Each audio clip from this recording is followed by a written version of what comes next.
Mu makin dewasa, mu makin sedar. Bukan mudah nak cari piti. Hatimu kena kentar. Sebab banyak manusia lain ni. Banyak memilih. Kalau mu nak hidup, mu kena berani keluar dari comfort zone mu lah ni. Tak ada siapa boleh tolong dirimu, melainkan dirimu sendiri.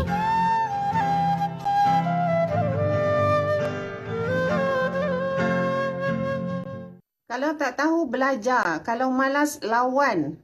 Ingat, hidup ini memang keras dan kita memang kena kerja keras. Jalan ke syurga bukan untuk orang yang manja dan mahu sentiasa berada di zon selesa. Nak buat something tapi takut gagal.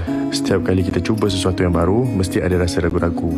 Tapi untuk melatih diri untuk jadi lagi matang, korang kena keluar dari comfort zone. Plus, kalau korang dah cuba yang terbaik dan masih lagi gagal, sekurang-kurangnya ada pengajaran yang dapat kita peroleh. You know, it's better for you to try daripada hidup kita dipenuhi dengan pertanyaan dan penyesalan.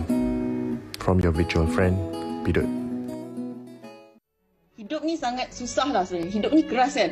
So, yang paling keras tu ada dua benda.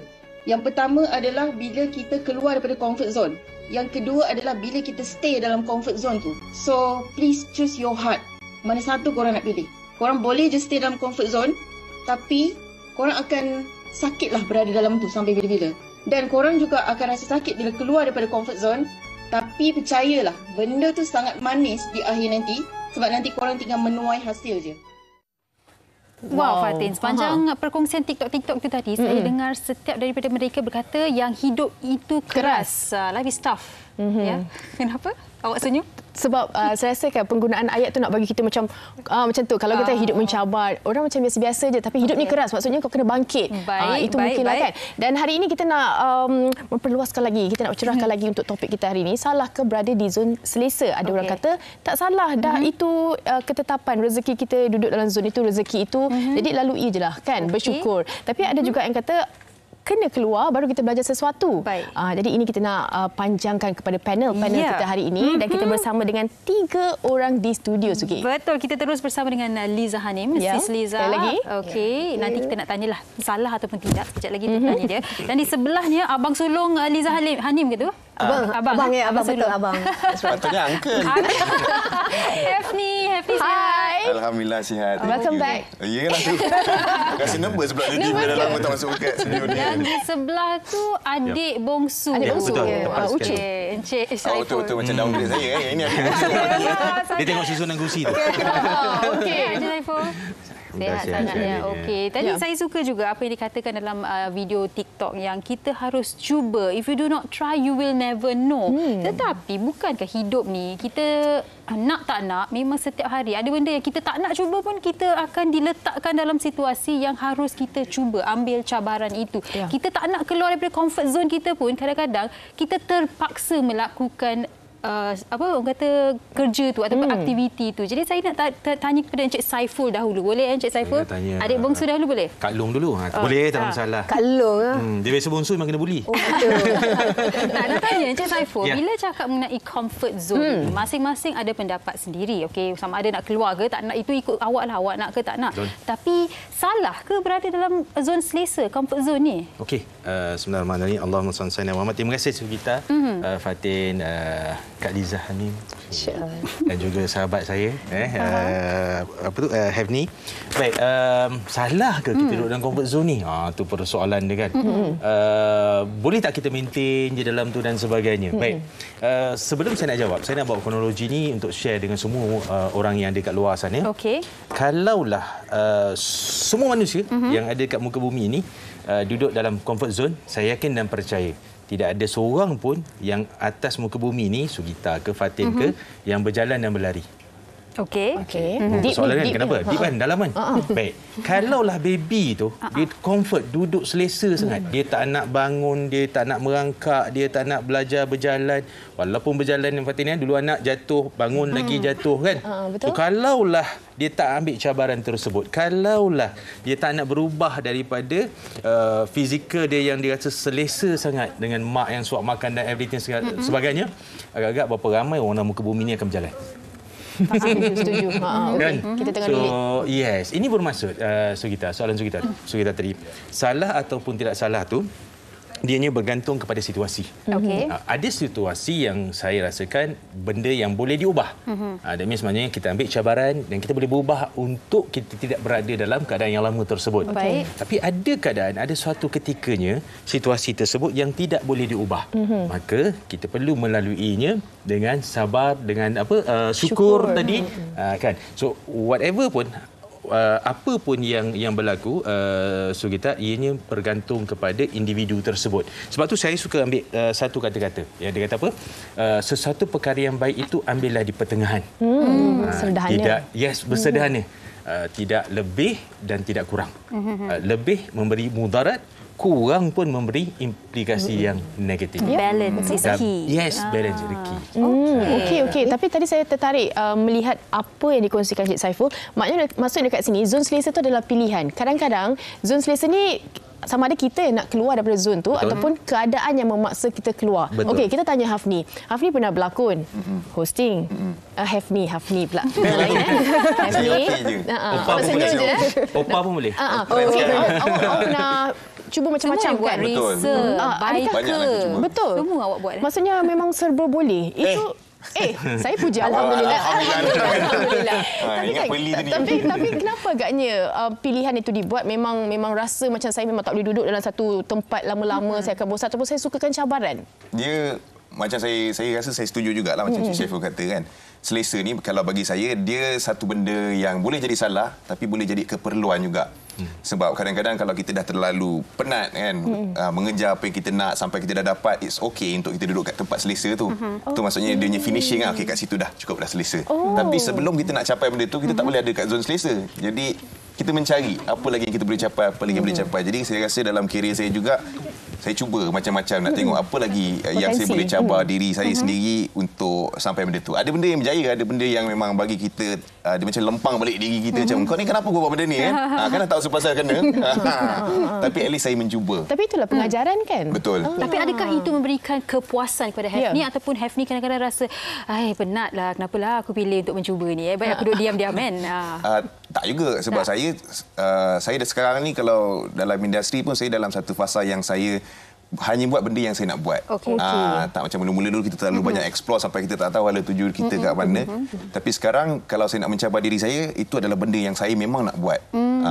So tak adalah macam menyeksa diri ke apa, tak. Baik, tapi kalau nak explore awal-awal tu pun awak harus keluar daripada comfort zone awak kan. Baru awak dapat tahu apa yang awak betul-betul suka. Kan? Masa mencarilah. Pasal tu susah tak bila nak keluar daripada comfort zone tu? Cabaran dia apa, Hafni? Saya rasa cabaran dia besar juga sebenarnya. Sebab kita bukannya lahir-lahir hidup ni dah ada buku teks yang kita follow guideline sampai kita dah tua. Kita sampai satu tahap, contoh lepas dah belajar, lepas dah kuliah kan, kita nak kena mencari dan itu benda yang akan ambil masa. Kadang-kadang ada orang cepat jumpa. Tapi bagi saya rasa saya lambat sikit. Sebab saya mencuba yang ini, saya mencuba yang itu, nak cari apa sebenarnya yang dekat dengan kita. Yang betul-betul boleh buatkan kita rasa selesa. Sebab selesa tu penting juga. Kalau kita buat benda yang tak selesa bagi saya, benda tu takkan jadi best. Dia jadi terpaksa lah sebab kita tak selesa. Betul, setuju. Orang kata calling lah. I have a calling for this. Tapi saya sukalah orang yang tidak berada dalam comfort zone ni, yang mana dia seorang yang berani untuk orang kata cuba try test dia punya potensi dia kan. Okey, kita nak tanya pada Liza Hanim juga kan. Kalau kita tahu dalam industri seni kita perlukan bakat. Bakat tu nombor satu, personality dan sebagainya itu datang nombor dua. Tetapi sekarang ni keadaan dah jadi lain kan, penerimaan tu dah jadi lain. Tapi bagaimana untuk kita nak sustain dalam industri tu dengan kita punya kata kemampuan kita, tapi kita tak nak juga duduk dalam zon selesa. Betul, that's right. In fact macam contoh macam saya sendirilah. Saya sudah berada dalam industri hiburan ni lebih kurang 26 tahun. Wow. 26 tahun. 26 tahun. Dan saya dah melalui banyak fasa ya. Fasa hantar surat. Hantar surat. Postman. Bukanlah orang peminat nak bercakap dengan kita melalui surat. Ya, melalui surat. Peminat kalau nak berjumpa kita memang susah. Ya, dan sehingga sekarang ni kalau peminat hubungi kita semudah di ujung jari. Beli DM betul. Kan? Sedangkan saya dah kalau ikutkan saya selesa dalam keadaan yang dulu tu. Kan? Jadi kita rasa macam eksklusif dan sebagainya. Tetapi masa berubah. Kan keadaan tu berbeza. If I stay there di dalam my comfort zone yang begitu, di mana saya sekarang. Jadi kita kena evolve ikut masa juga. Jadi kita harus sentiasa bersedia and on our toes especially lah. Kalau kita masih lagi ada target kita, pasal macam Hafni sendiri cakap tadi, mula-mulanya tengah mencari because kita berada di dalam fasa itu, tetapi bila sekarang ni Hafni dah sampai di fasa yang I am doing apa yang saya nak. Kan? Jadi macam saya ada certain target lagi yang saya ingin capai, so I have to keep on going. Jadi saya masih mahu keluar daripada zon selesa tu. Kerana kalau saya tidak keluar dan saya tak explore, I don't think saya akan buat apa yang saya tengah buat sekarang. Dan saya akan berada di mana-mana lah, tak tahu di mana saja. Betul. Sebab bila bercakap mengenai industri muzik ataupun entertainment industri, nak sustain dalam industri ini memang susah. Betul. Sedangkan sekarang teknologi sendiri berubah. Kan? Takkan kita nak stay where we are. Kita kena mengikuti. Dan untuk belajar sesuatu yang baru itu sendiri sesuatu yang tak selesa. Sebenarnya betul. dia perit tapi sebenarnya hasilnya tu lumayan. Pelbagai komen di Facebook Fatin yang saya tengah baca. Saya nak baca satu ni. Boleh tak producer, boleh? Siapa namanya? Namanya Lisa Yusof. Lisa Yusof berkata, dulu saya bergantung pada suami dan ibu saya kalau nak ke mana-mana sebab saya takut nak bawa kereta. Sehingga terfikir untuk keluar dari zon selesa pada usia 35 tahun untuk ambil lesen kereta dan memandu sendiri. Dan kini sudah 5 tahun memandu dan uruskan anak sendiri. Suami pun happy. Kita tepuk tangan sikitlah untuk Lisa Yusof. Congratulations. Maksudnya 35 tahun baru dapat lesen. Maksudnya itu satu orang kata dia dapat cabaran juga dan dia push diri dia lah kan. Betul. Okey, ini menarik kan, kekuatan dan juga nak kena push diri tu. Kejap lagi kita nak kongsikan dan kita nak tanya kepada panel kita. Tapi sebelum tu kita nak dengar juga apa kata orang ramai berkenaan dengan salahkah berada di zon selesa ni. Jom.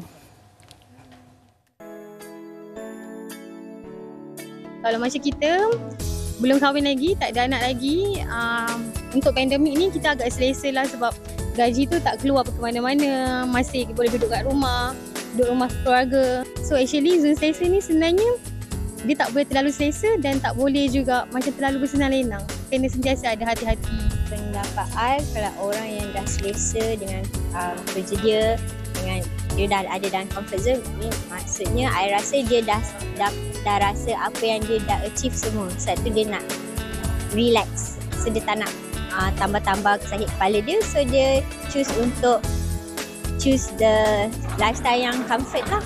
Okey, bagi saya orang yang tak mau keluar daripada zon selesa ni adalah, bagi saya tak boleh terima orang macam tu. Sebab bagi saya kita ni hidup, kita mesti berterus. Sebab setiap hari kita akan jumpa dengan pelbagai ujian. Jadi kalau kata kita duduk dekat satu tempat, kita tak akan upgrade diri kita tak akan jadi seorang yang matang. Jadi tu. Okey, dulu saya adalah seorang yang pemalu. Saya takut untuk bercakap dengan orang. Saya tak saya berkawan pun tak ada ramai sangat. Tapi saya fikir untuk long term, saya rasa nanti masa saya dah berniaga, nanti saya nak kena berinteraksi dengan ni customer. Saya nak kena macam contoh macam saya masuk ke TV3 ni. So saya kena lawan perasaan tu. Saya tak boleh katakan saya takut saya nak jumpa orang ke apa, tak boleh. Kalau tidak, sampai bila tahap saya sampai macam tu saja. Bagi saya nak upgrade diri saya, nak menjadi seorang yang lebih berguna untuk mak bapak saya, untuk orang sekeliling saya. Okey, kata kunci dekat sini upgrade diri tu. Selalu orang kaitkan dengan keluar daripada zon selesa untuk kita dapatkan sesuatu yang lebih ataupun sesuatu yang lebih bermanfaat. Tapi kita nak tanya juga kepada Cik Saiful. Bukan semua orang ada kekuatan tu, Cik Saiful, nak keluar daripada zon selesa. Rasa macam esok bangun pagi ni aku ada plan ini aku nak buat. Tak, ada orang macam tak boleh ni. Dia macam berhati-hati. And saya nak selitkan sikit. Saya rasa tak apa kot kalau ada orang tak nak upgradekan diri mereka. Tapi, dah lagi sekali, mungkin kita tak tahu keadaan tu sampai bila. Tak selalunya keadaan atau nasib tu menjebelahi kita. Silakan Cik Saiful. Terima kasih. Ini soalan berkaitan bagaimana seseorang itu dia nakkan green button supaya dia merubah. Contoh-contoh paling mudah. Saya kata Liza ni, you dah cantik, kan? So agak-agak you nak ubah tak tudung you, pakaian you, because you dapat persepsi yang mengatakan bahawa you dah cantik, betul tak? So kita dah selesa dengan keadaan tu. Kita akan berubah bila mana datangnya kritikan. So nombor duanya adalah apa yang dikatakan oleh sahabat saya tadi, keinginan. Therefore, seseorang yang nak keluar daripada zon selesa, nombor satu dia mesti ada matlamat yang jelas. So dia tahu future dia nak jadi apa. Macam Lizani bagi tahu tadi, ada lagi yang dia masih lagi belum dapat. Itu mau masuk bahawa gambaran future, because otak manusia psikologinya berfikir mengikut gambar. So lagi jelas gambar yang dia nak dan inginkan, lagi mudah untuk dia menuju dan cabar diri dia untuk ke arah tersebut. Itu nombor satu. Nombor dua, bab kata sahabat kita tadi, keberanian. So dia kena berani untuk mencuba keluar daripada sesuatu yang dinamakan comfort zone tersebut. Contoh, kalau dah biasa bangun pagi pukul 6, challenge diri untuk bangun pukul 5.30 pagi. Contoh. Kan? So, that means keberanian ni, ini yang kadang-kadang tak ramai orang untuk ada. Dan keberanian ini, of course, dia dipengaruhi oleh faktor persekitaran. So, dari sudut budayanya, dari sudut family-nya bagaimana, dan pastinya untuk pergi ke arah tu dia kena tengok mentor. Kan, ni yang kadang-kadang yang kat luar sana bukan dia tak nak berubah, tapi mentor tu tak ada. So ikon tu tak ada untuk dia lihat. Sebab apa? Macam yang saya katakan, manusia berfikir bertindak mengikut gambar. So apa saja gambar yang ada dalam kepala dia akan mudah untuk bertindak. Contoh, saya bagi tahu Suhita, Apple. Apa ada dalam kepala you? Gambar apple. Lagi? Berwarna merah. Ada tangkai. Yes. Fatin, bila saya sebut apple, tak boleh, dia sensitif. So telefon, saya faham. So tak, ini mau maksud, jarang-jarang kita jumpa manusia, bila kita sebut perkataan-perkataan sedemikian, dia tengah mengeja. Tak ada. Kebiasaannya terus masuk objek dalam kepala dia. Why? Because samalah dengan keluar daripada comfort zone. Dia mesti ada objek, dia mesti ada mentor, dia mesti ada keberanian. Dan itulah resepi untuk keluar daripada zon selesa tersebut. Keberanian, mentor, kita perlu ada kritikan dan juga keinginan. Yes, betul. Tadi ada satu komen yang saya membaca daripada Amin Nuruddin. Katanya tak salah berada di zon selesa jika keadaan itu memberi kebaikan pada diri dan manfaat pada orang lain. Saya setuju dan saya rasa Encik Saiful pun bersetuju dengan apa yang dikatakan oleh Amin ini. Dia saya petik daripada sahabat kita. Sahabat kita dah sebut mula-mula tadi kan. Saya banyak petik daripada orang hebat ni kan. Nombor dua, anak nombor dua kan luar biasa. Apa yang dikatakan oleh penonton tadi itu betul. Kayu ukur kepada sesuatu keadaan, macam saya katakan tadi awal tadi, kita tak boleh lebih, kita tak boleh kurang. So kita kena berada di pertengahan. Ada kalanya ada sesuatu benda itu kita perlu syukuri. Dan kayu ukur kepada kesyukuran tersebut adalah nombor satu adalah ketenangan. So bila kita buat sesuatu tersebut, kita memperoleh ketenangan, kedamaian. So maknanya kita mungkin boleh berada dalam zon yang selesa tersebut. Tenang tu maksudnya dalam erti kata lain, dia membahagiakan. So membahagiakan. Tak semua benda kita boleh challenge. Sebab kata saya tadilah, ada benda yang boleh diubah, ada benda yang tak boleh diubah. So perkara yang kita kena ubah, ilmu. So, jangan terlalu selesa dengan apa yang kita peroleh. Bak kata Lizani tadi, kalau saya selesa dalam keadaan dulu, yalah mungkin saya tak boleh sustain dalam industri ni. Betul tak? So cari ilmu. Yang itu tak boleh berada dalam zon selesa. Yang tak boleh diubah langsung, yang kita kena lalui benda tersebut dengan hati yang tenang dan lapang adalah, sebagai contoh walaupun saya tahu benda ni agak sensitif, saya sebut umur. So itu tak ada nak tolong itu memang ada orang stres because umur. Betul tak? So ada benda yang kita rasa yang ni saya kena tenang, redha dan melapang dada because saya memang tak boleh buat apa-apa. Tadi sebelum saya tak fikir, tapi bila Cik Saiful cakap saya dah terfikir. Saya nak bawa soalan ni kepada Hefni sendiri. Bukan nak kata Hefni dah berumur, tapi nak tanya Hefni.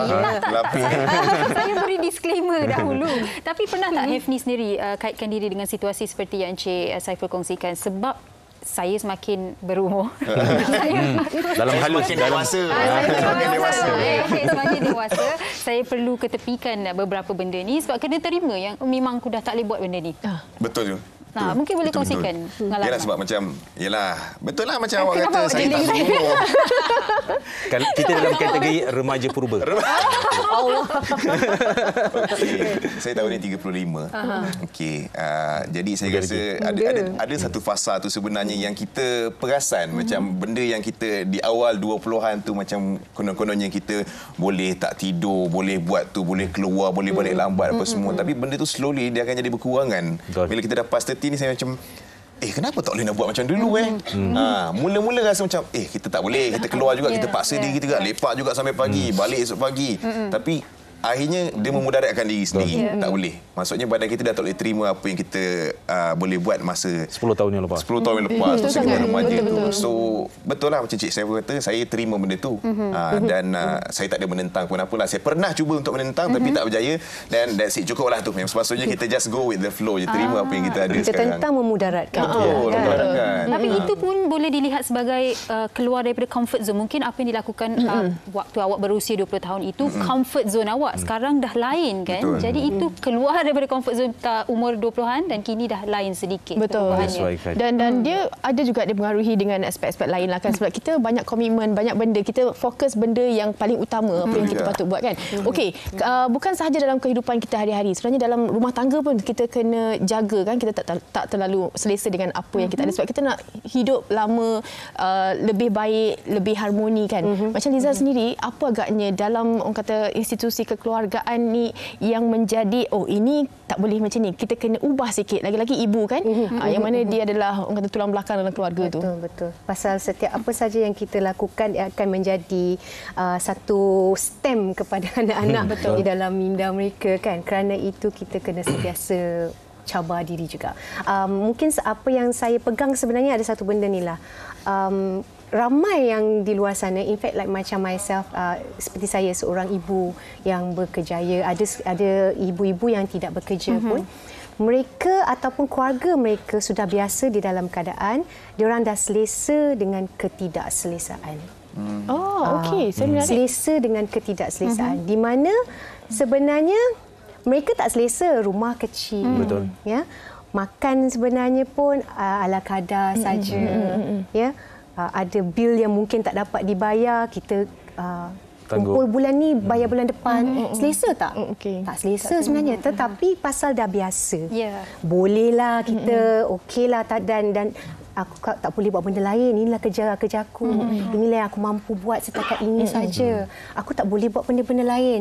Dia tengah cakap yang aku tengah selesa dalam keadaan ni. Tetapi sebenarnya dia tidak selesa dengan keadaan dia tu. Kalau tak, dia tak cakap. Kalau tak, dia tak cakap. Jadi dia selesa dengan ketidakselesaan. Dan saya tidak mahu itu menjadi moto family dan moto kepada anak-anak.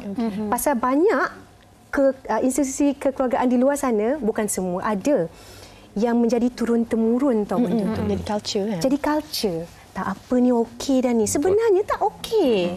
Sebenarnya tak okey. Jadi kita kena sampai ke satu tahap, maybe ada di antara adik-beradik ataupun anak kita yang salah ni. Kita sebenarnya tak selesa. Kenapa rasa selesa dengan ketidakselesaan ni? We must do something. The wake up call. Wake up call. So itulah waktunya yang I nak keluar daripada comfort zone ni untuk jadi lebih baik. Dan I know saya tidak akan selesa dengan bila keluar daripada comfort zone ni. Tetapi kita dah nak achieve kita punya gambaran target untuk menjadi yang lebih baik. So this is what I'm doing, because like kita mothers and parents, kita nak kena siapkan satu, bukan nak siapkan template, tetapi sekurang-kurangnya lah asset legacy. Dia nampak. Dia, if my parents boleh buat benda-benda macam ni, kenapa aku nak stay where I am? Kan kita mesti always challenge ourselves. Kan, because kita tahu kita mampu. Sehinggalah satu peringkat aku dah capai. I think everybody is settled down, semua dah okey dah ni. Okey dah. I'm fine. Okay. Dan inilah sebenarnya yang menjadi ideal kepada generasi seterusnya untuk mereka tidak berada di dalam comfort zone untuk sesuatu keadaan. Betul. Dan Cik Saiful, berbalik pada komen Amin tadi tu, kalau seseorang itu selesa memberikan kebaikan pada diri sendiri, tidak mengapa kalau nak berada dalam zon selesa. Tetapi apa yang dikongsikan oleh Sis Liza, itu mungkin ramai juga yang boleh berkait dengan di mana mereka inginkan wake up call sebab ia memudaratkan diri mereka, orang di sekeliling, tetapi tak dapat wake up call tu. Susah sangat nak bangkit. Kadang-kadang situasinya mungkin Encik Saiful, ibu tunggal yang diletakkan dalam situasi yang begitu susah macam mana pun dia akan push diri dia untuk cari makan untuk anak-anak dia. Tetapi situasi yang berbeza bagi sesetengah orang yang tak ada push tu, tak ada wake up call tu. Jadi bagaimana bagi mereka yang cuba tapi tak boleh dan memudaratkan diri dan orang di sekeliling? Okey, dia bergantung kepada individu tu sama ada dia ingin mengambil ibrah ataupun iktibar daripada pengalaman hidup yang dilalui, yang diuji oleh Tuhan. So ada orang dia celik mata bila dia diuji. Ada orang ketuk 10 kali pun dia maintain macam tu kan. Sebab tu saya setuju dengan apa yang Liza sebutkan tadi. Manusia ni yang ada kat luar sana dia tak akan lari daripada dua sifat. So ini ada kaitannya dengan comfort zone ni. Sifat yang pertama dia rajin. So bila dia rajin, apa pun rintangan, apa pun cabaran, apa pun dugaan, insya-Allah dia akan keluar daripada permasalahan tersebut. Dan dia rajin untuk challenge. Why? Kerana dengan sifat rajin tersebut, apa yang kita katakan tadi betul, because dia rajin mengambil iktibar daripada apa yang berlaku, dia rajin mencari ilmu untuk tambah ilmu bagi keluar daripada zon selesa. Bab kata Riza tadi, selesa dengan ketidakselesaan, kan. So saya suka istilah tu kan. So dan dia rajin apa, dia rajin untuk mempelajari sesuatu yang baru dalam hidup dia. Tapi bagi manusia yang dia berpegang kepada prinsip malas ni dia bermula daripada satu sifat, iaitu suka bertangguh. Nak berubah tapi tangguh dululah. Esoklah. Azam tahun depan. Kan? Itu adalah asas kepada sifat malas. So bila bertangguh, tangguh, confirm hujungnya adalah malas. So bila malas, yang setengah manusia sukar untuk keluar daripada zon selesa yang walaupun dia tidak selesa. So cabaran-cabaran seperti ini, soalan Sugita tadi, macam mana dia nak dapat, macam mana dia nak sedar lagi kan. Baik, dia bergantung kepada, bagi saya lah, dia bergantung kepada individu tersebut. So of course lah, individu yang dipengaruhi oleh faktor persekitaran dia bagaimana. So kalau persekitaran dia terlalu kuat, dominan dalam menguasai cara dan tindak tanduk dia, maka dia sukar. Sebab itu kita selalu dengar bahawa kalau nak berubah, hijrah, keluar. So dengan keluar tersebut, InsyaAllah kita akan mendapat environment yang baru, sahabat yang baru yang lebih positif, dunia baru, pandangan yang baru, ilmu yang baru. Betul. Maka jangan takut untuk berhijrah. So itulah wake up call dia. Satu lagi semangat baru secara keseluruhannya kan. Okey, di hujung tadi tu mungkin kita anggap sebagai rangkuman daripada Cik Saiful dan mungkin dari Hafni sendiri kan. Bagaimana sebenarnya untuk mereka di luar sana untuk it's okay kalau tak keluar daripada comfort zone tapi tahu bagaimana menguruskan ilmu untuk mereka terus hidup dalam keadaan yang selesa. Okey, saya rasa bagi saya sendiri ialah selesa ni sebenarnya topik yang bagi saya rasa sangat subjektif untuk dibincangkan kan. Ada orang yang berusaha seumur hidup dia untuk sampai ke tahap selesa tu. Jadi patut untuk dia rasa ataupun berada dalam tahap selesa tu, menikmati tahap selesa tu. Tapi macam yang Cik Syaiful kata tadi lah, bila kita terlalu berada dalam tahap selesa tu, kadang-kadang ada asas-asas malas tu yang sampai. Kita akan jadi benda tu akan jadi sambil lewa sebab kita dah terlalu selesa. Jadi itu yang kita kena kawal. Dan dalam kehidupan ni pun kalau mungkin lah adik-adik kita baru lepas SPM ni ada menonton ke apa semua, dalam kehidupan kita saya rasa yang paling penting kita kena mencari selesa tu tapi jangan sambil lewa lah. Saya suka tu. Saya suka apa yang Hafni katakan, kawal. Sebab kita manusia kadang-kadang memang tak boleh elak, memang akan rasa malas tu akan ada juga. Jadi kalau kita boleh kawal, happy ending. Tak, happy ending bunyi dia lain. Tapi you will be happy in the end. Tapi mungkin macam filem lah. Nice kan? Macam dia. Kak Liza sendiri ramai peminat di Facebook. Mungkin ni peluang untuk Kak Liza berikan sedikit pesanan kepada mereka. Salah ke berada di zon selesa ni? Okey. Kepada yang telah sampai ke zon selesa tu, tahniah. Kerana along the way saya tahu anda sangat tak selesa untuk capai ke tahap itu. Jadi tahniah kepada anda dan kepada kita semua yang masih lagi mungkin kita struggle ya. Kita struggle. Sebenarnya letakkan di dalam minda kita apa saja yang kita lakukan sekarang ni, kalau kita struggle sekalipun, mungkin kita tak dapat in the end kejayaan itu, ataupun mungkin kita akan dapat cepat ataupun lambat. Ada setengah orang langsung tak dapat pun. Tetapi ingatlah apa saja yang kita lakukan dalam keadaan kita selesa atau tidak, ia sebenarnya bukan hanya beri efek pada diri kita, tetapi kepada circle kita juga. Pada our family, kepada our friends. So we must always think at the same time apa saja kita buat untuk diri kita sebenarnya kita buat untuk orang lain juga. Betul, setuju. So with that, insya-Allah kita akan sama ada nak cari jalan, kita pandai, kita nak selesa tapi tak naklah tak selesa, kita boleh ada jalan, jalan. Betul. Jadi gunakan kebijakpandaian kita, anugerah Allah dah berikan minda kita itu untuk capai you punya zon selesa, insya-Allah. Wow. Fatin, setelah mendengar saya tak puas sebenarnya. Semangat baharu. Betul, saya pun. Sebab apa, kalau kita tahu kita berada dalam zon mana tu, kita perlu bertindak sekarang ini. Okey, dan terima kasih kita nak ucapkan kepada ketiga-tiga tetamu kita, sangat-sangat bagus perkongsian yang diberikan. Kak Lizanim, Hafni dan juga Encik Saiful atas perkongsian topik kita hari ini. Kita akan berhenti berehat seketika. Kembali selepas ni, Fatin dan saya ada cabaran untuk keluar daripada zon selesa. Jangan ke mana-mana. Selepas ini.